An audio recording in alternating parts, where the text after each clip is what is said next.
If you're like me, you remember sitting with your friends in Ventrilo playing Dota. Okay, that's my mandated 2 seconds of Base Hunter before I get copyright struck. And when I say Dota, I don't mean Dota 2. I mean the original Defense of the Ancients, a custom map for Warcraft 3, and not reforged. So when I heard Netflix was creating an anime surrounding this, I was like, I don't mind if I do. In this video, we'll be taking a look at Dota, Dragon's Blood, its ending, lore, and how everything fits together. So make sure to like and subscribe, because here we go. The final episode is titled Game of Chess, and it's more action-packed than an episode of The Queen's Gambit. KADEN continues his search for the Dragon Knight Davian, who back in episode 1 was infused with the soul of the dragon Slyrak. You see, a dragon never dies, it merely inhabits a new host once its previous host has passed on. In episode 1, the dragon Slyrak fought the dragon Uldurak, who was under the control of a demon named Terrorblade. Terrorblade is one of the main villains of the show, and also happens to be a playable character in Dota 2, just like Davian. In Dota lore, Terrorblade was sentenced to spend eternity in Foulfell Prison, a place described as a hell within hell, but he escaped and now seeks to shape the world in his image. But back to KADEN, he's a legendary dragon slayer, being the only one to kill all 8 types of dragons. To put things in perspective, Davian has only killed 5. 20 years ago, KADEN saw how these dragons can completely destroy entire cities. The dragon Slyrak, for example, killed hundreds and completely destroyed the town of Leithsham, and KADEN witnessed this atrocity firsthand, vowing to hunt the beast.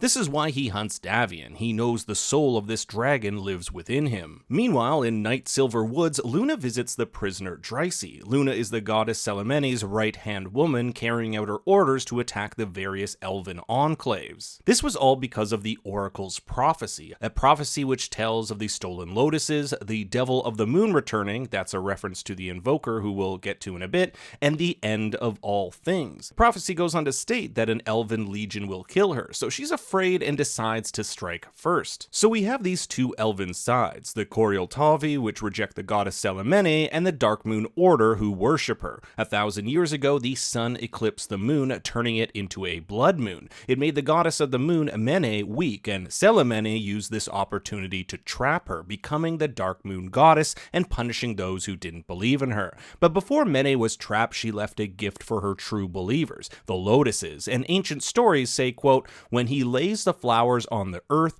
Mene will return. We don't know who that he is in the statement, but it could possibly be the Invoker or Davian. Davian, the Princess Mirana, and her sidekick Marcy arrived to the Dark Moon encampment with a box of lotuses given to them by the Invoker. In episode 3, the lotuses were stolen by a Corioltavi elf by the name of Fimrin. The Corioltavi believe that with the lotuses they can find their home, but that's all they really have to go on according to these ancient stories, which is why Fimrin seeks the help of the Invoker, an elven sage of great power and wisdom. A playable character in Dota 2, the Invoker is said to be a quasi-ancient, having mastered a spell giving him long life. In the game, it is said he is 100 times his original age. The Invoker has cast a spell on this box containing the lotuses. It will only open if the goddess Selemene agrees to stop the war between the elven enclaves, but we'll get to how this all fits into the Invoker's master plan in a bit. Meanwhile, Davian practices a speech on how to say goodbye to Princess Mirana. Mirana, also a character in Dota 2, was next in line for the Solar Throne,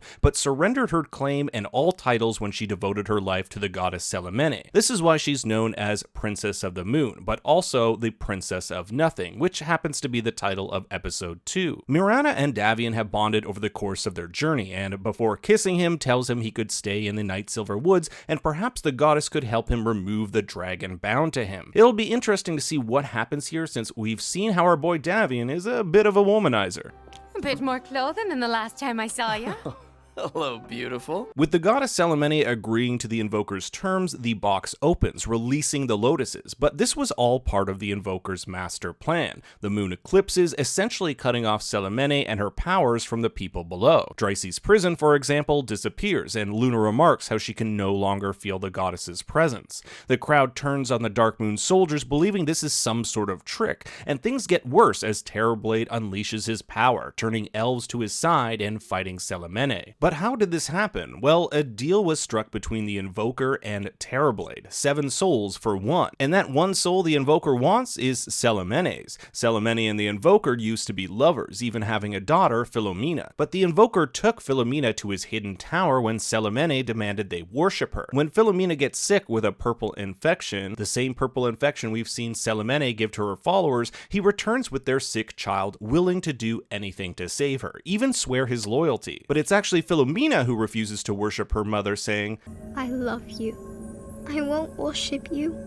The Invoker believes Celemene responsible for her daughter's death. It's the event that caused him to turn from the Radiant to the Dire. For those unfamiliar with the game, the Radiant is the side on the bottom left of the map, and the Dire the top right. The beginning of episode 1 explains how the world is essentially a battle between these two sides. So the Invoker wants revenge on Celemene, even willing to make a deal with Terrorblade to do so. As the armies of the Koryoltavi and the Dark Moon Order fight, so do Luna and Fimrin. Luna was responsible for killing Fimrin's pod. Pods are close-knit groups of lovers common within the elven race. She attacks Luna, believing she's killed her, and denounces her former god, Mene, saying she's dead. After all, Mene wasn't there for her when her pod was killed. She had to seek revenge for herself. In the fray, Davian tries to get to Mirana, but is surrounded, knowing his only way to get to her is to take off the dragon necklace, which holds back the dragon within. And that's exactly what he does, and he morphs into Slivian. Slivian is the name the closed captions give to the hybrid of Davian and Slyrak. He's not fully Davian and he's not fully Slyrak. This beast is insanely powerful and is able to save Mirana, who takes off with the injured Luna. But Slivian is no match for KADEN. KADEN's able to trap the creature and use some sort of potion to return Davian back to his normal self. KADEN doesn't kill Davian here, rather tells Bram to take him home.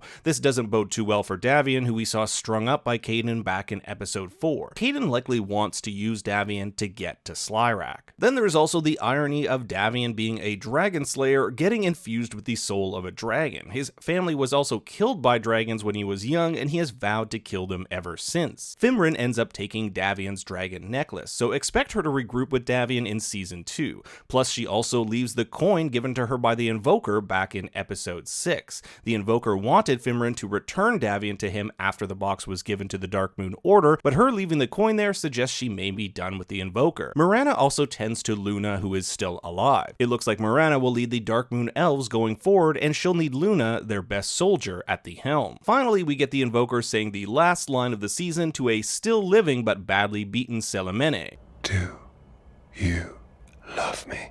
This is a callback to episode 7 when she asks the same thing of the Invoker when he pleads with her to save their child. Do you love me? I love you.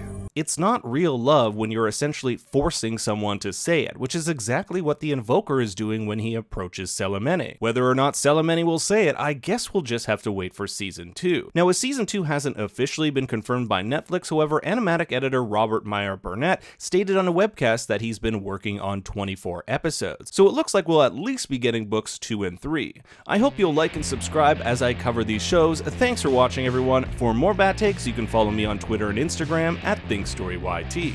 Until next time, remember, Daddy loves you very much.